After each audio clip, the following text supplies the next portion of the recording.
श्लोक 28. श्रीराम. दीनानाथ हा राम कोदंडधारी, पुढे देखता काळ पोटी थरारी, मना वाक्य नेमस्थ हे सत्यमानी, नुपेक्षी कदा रामदासाभिमानी. भगवंताला आपल्या भक्तांबद्दल नेहमीच प्रेम वाटतं. त्यामुळं प्रभू रामचंद्र कायम आपल्या भक्तांची काळजी घेतो हा विचार समर्थ वेगवेगळ्या उदाहरणांनी पटवून देतात. प्रत्येक माणसालाच नाही तर प्राणीमात्राला आपल्याला कुणाचा तरी आधार असावा असं वाटतं. लहान मुलाला आईवडिलांचा, कुत्रमांजर असेल तर त्याला आपल्या धन्याचा आधार वाटतो, कुणाला मित्राचा, एखाद्या आप्ताचा आधार वाटतो. पण सर्व सामर्थ्यशाली अशा ईश्वराचा आधार घ्यावा आणि त्याच्या भरवशावर राहावं असं संत सांगतात. हा आधार सदा सर्वकाळ उपलब्ध असतो. समर्थ सांगतात की हा परमेश्वर प्रभू रामचंद्र हे दीनानाथ आहेत. जे अडचणीत आहेत त्यांचा तो नाथ आहे, रक्षक आहे, पालक आहे. असे हे रामराया कोदंडधारी आहेत. कोदंड हे प्रभू रामचंद्रांच्या धनुष्याचं नाव आहे. ज्यावेळी प्रभू रामचंद्र वनवासामध्ये निघाले तेव्हा तिथल्या परिस्थितीमध्ये स्वतःचं रक्षण करावं म्हणून त्यांनी धनुष्यबाण आणि आवश्यक अशी शस्त्र घेतली होती. पण रामावताराचा उद्देशच मुळी रावणाचा वध करणं हा होता. त्यामुळं रावणाशी युद्ध करताना त्याच्या कोणत्याही शस्त्रानं रामाच्या धनुष्याला हानी पोहोचू नये म्हणून अगस्ती ऋषींनी स्वतःच्या अंतःचक्षुनी रामाकडच्या शस्त्रांचा अभ्यास करून एक खास धनुष्य रामाला तयार करून दिलं होतं.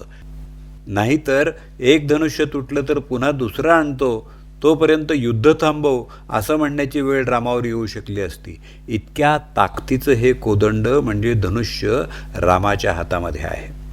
दुसरा विचार हा आहे की राम हे ईश्वराचं सगुण रूप आहे. त्याच्या हातामध्ये शस्त्र आहे. आपल्या सर्व देवतांचं वैशिष्ट्यच हे आहे की त्यांचा अवतार हा दुष्ट शक्तीचा नाश करण्याकरता झालेला आहे. तेव्हा त्यांच्या हातामध्ये शस्त्र आहेतच. कृष्ण जन्मामध्ये मी शस्त्र हातात धरणार नाही अशी कृष्णानं प्रतिज्ञा केली होती. पण इथंही भक्ताच्या रक्षणार्थ त्यांना सुदर्शन चक्र हाती घ्यावं लागलं होतं. प्रभू रामचंद्र मात्र शस्त्रधारी आहेत. त्यांनी शस्त्रसन्यास घेतलेला नाही.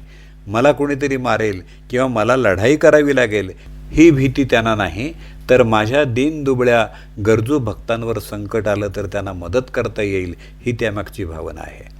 हे शस्त्र त्यांनी नुसतं धारण केलेलं नाही, तर ते वापरण्याचं शास्त्रशुद्ध शिक्षण घेतलेलं आहे. ते वापरण्याचं कौशल्य त्यांच्याकडे आहे. हे फक्त दीनांचं रक्षण करण्यासाठी आहे. पांडुरंग आणि रुक्मिणी यांच्यातला एक संवाद आहे. एकदा एक भक्त आणि धोबी हा सुद्धा भक्त असतो, तर यांची बाचाबाची झाली. तेव्हा पांडुरंग सारखं स्वतःच्या जागेवरून उठायचे, शस्त्र धरायचे, बाहेर जायचे, परत जागेवर यायचे. तेव्हा रुक्मिणीने त्यांना विचारलं, तुम्ही असं का करताय? तेव्हा पांडुरंग म्हणाले, मी या भक्ताच्या रक्षणाकरता धावतो. ज्यावेळी धोबी मनात म्हणतो की मी माझं रक्षण करू शकतो तेव्हा मी परत येतो. पण जेव्हा रक्षणासाठी तो माझा धावा करतो, माझं स्मरण करतो, तेव्हा मला परत जावं लागतं. तर प्रभू रामचंद्रांच्या हातातला कोदंडाचा धाक इतका विलक्षण आहे की त्याला समोर पाहताच त्रिभुवन अगदी यमराजसुद्धा भयानक कापतात. ज्याला सगळी पृथ्वी आणि देव घाबरत होते अशा रावणाचे खर आणि दूषण हे दोन्ही दूत राक्षस जेव्हा रामचंद्रांवर चालून गेले तेव्हा त्यांच्या 14,000 राक्षस सेनेसह त्यांनी काही छोट्याशा काळामध्ये त्या सर्वांचा नाश केला. पुढं समर्थ म्हणतात की माझं हे बोलणं कदाचित तुम्हाला अतिशयोक्तीचं वाटेल. आपण बोलण्यामध्ये एखाद्याची स्तुती तरी करतो किंवा निंदा तरी करतो. एखाद्याचं बोलणं मधाळ आहे किंवा ती नुसती वटवट आहे असं आपण म्हणतो. तेव्हा आपल्यालाही माहीत असतं की आपण ही अतिशयोक्ती करतो आहोत. पण समर्थ म्हणतात मी सत्यवादी आहे. रामाचं हे जे वर्णन मी केलेलं आहे ते नेमस्तपणाचं आहे. नेमस्त म्हणजे नीटनेटकं, नेमकं आणि यथार्थ. तेव्हा माझं हे नेमस्तपणाचं बोलणं खरं मान आणि त्याच्यावर विश्वास ठेव. अशा या रामाचं सामर्थ्य अलौकिक आहे आणि तो भक्तवत्सल आहे.